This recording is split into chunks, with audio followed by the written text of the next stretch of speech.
Normally നമ്മൾ നമ്മുടെ weekly പർച്ചേസിങ്ങിന് വേണ്ടിയിട്ട് എപ്പോഴും പോവാറുള്ളത് ബംഗാൾ ചന്തയിലാണ് കേട്ടോ. മിക്കവാറും അവിടെ പോവാൻ കാരണം എന്ന് വെച്ചാൽ നല്ല ഫ്രഷ് ആയിട്ടുള്ള വെജിറ്റബിൾസ് അത്യാവശ്യം റേറ്റ് കുറവിൽ കിട്ടുന്നത് കൊണ്ടാണ്. അതല്ലാതെ നമുക്കിപ്പോൾ പെട്ടെന്ന് എന്തെങ്കിലുമൊക്കെ അത്യാവശ്യമായിട്ട് വാങ്ങണം എന്നുണ്ടെങ്കിൽ നമ്മുടെ ക്വാർട്ടേഴ്സിന്റെ അടുത്ത് തന്നെയായിട്ടുള്ള ഷോപ്പിംഗ് കോംപ്ലക്സിൽ ഒരു വെജിറ്റബിൾ ഷോപ്പ് ഉണ്ട്.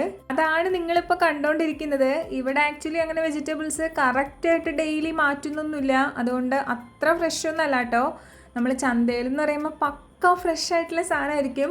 ഇവിടെ നമ്മൾ കുറച്ച് തെരഞ്ഞു പിടിച്ചൊക്കെ എടുക്കണമെന്നേ ഉള്ളൂ.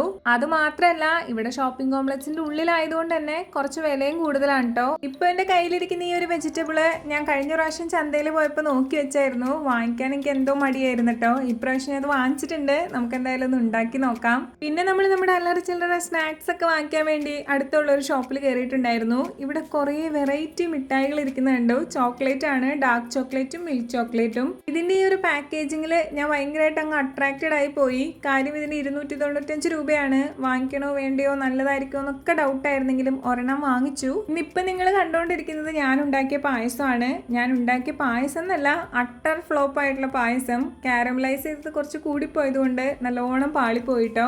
എൻ്റെ സക്സസ് ആയിട്ടുള്ള ഫുഡ് ഐറ്റംസ് അല്ലേ കൂടുതൽ നിങ്ങളെ കാണിക്കാറുള്ളൂ. ഇതേപോലെ ഇടയ്ക്കിടയ്ക്ക് ഇങ്ങനെ ഫ്ലോപ്പ് ആവാറുണ്ട് കേട്ടോ. അപ്പോൾ നമ്മുടെ ചോക്ലേറ്റ് നമുക്കൊന്ന് ടേസ്റ്റ് ചെയ്ത് നോക്കിയാലോ. ഞാൻ എപ്പോഴും ഡാർക്ക് ചോക്ലേറ്റ് കഴിക്കണം എന്ന് തോന്നുമ്പോൾ നമ്മുടെ അമൂലിൻ്റെ ആ ഒരു ഡാർക്ക് ചോക്ലേറ്റ് ആണ് വാങ്ങാറ്. സച്ച് വാങ്ങിച്ചു വരുമ്പോൾ ഡയറി മിൽക്ക് സിൽക്കും ആണ് കേട്ടോ വാങ്ങിച്ചു തരാറ്. ഇതൊരു പരീക്ഷണമായിരുന്നു. പരീക്ഷണം നന്നായി അങ്ങ് ഫ്ലോപ്പ് ആയിട്ടുണ്ട്. ഇന്നത്തെ കാര്യങ്ങളൊക്കെ ഫ്ലോപ്പ് ആണല്ലോ എന്നാണ് ഞാൻ ചിന്തിക്കണേ. ഇതിൻ്റെ ആ ഒരു പാക്കേജിങ് മാത്രമായിരുന്നു അട്രാക്റ്റീവ് ആയിട്ടുണ്ടായിരുന്നത്. ഒരു പ്രത്യേക അത്ര നല്ലതല്ലാത്തൊരു ടേസ്റ്റ് ആയിട്ട് എനിക്ക് ഫീൽ ചെയ്തത്.